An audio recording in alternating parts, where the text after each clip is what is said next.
and then it starts vibrating because it's in a precarious balance. In this case, the two platters have exactly the same weight, they turn opposite, and there's absolutely no torque force. So what happens is that you end up having a platform that's as steady as a non-suspended table, but you have the benefits of the suspension, which is really horrible when you lose the suspension. This is a big enough problem, the torque force, that a lot of companies have stopped making suspended turntables, but then they get into the problem of how do you deal with the feedback, and vibrations coming back. And the solution is to make 800-pound turntables or turntables, it becomes very complicated. So this has one complication, which is a counter rotation, but it actually solves so many problems that makes the whole thing much more simple.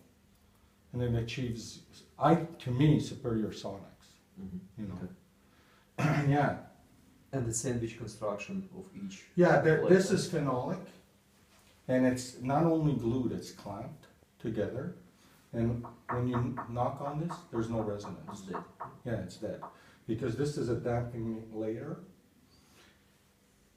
but it's not only glued, it's clamped. So, if you take a bell and you just put your hand on it, that would be like gluing. And it will keep on ringing. You may change a note, and you may shorten the sustain, but if you really grab it, then you will kill the vibration. And the platters are made the same way.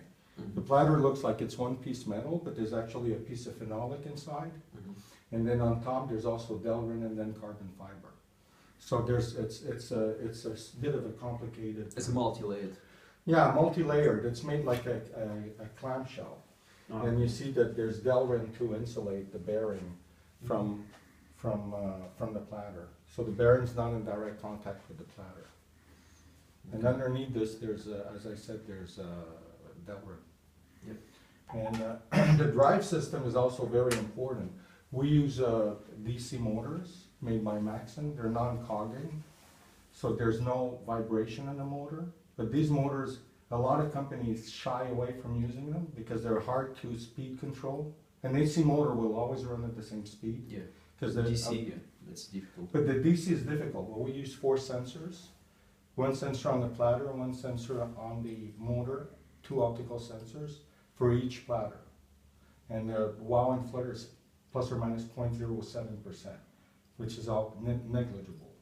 The only turntable that had more precision was the Technics SP10, If, this thing I gotta just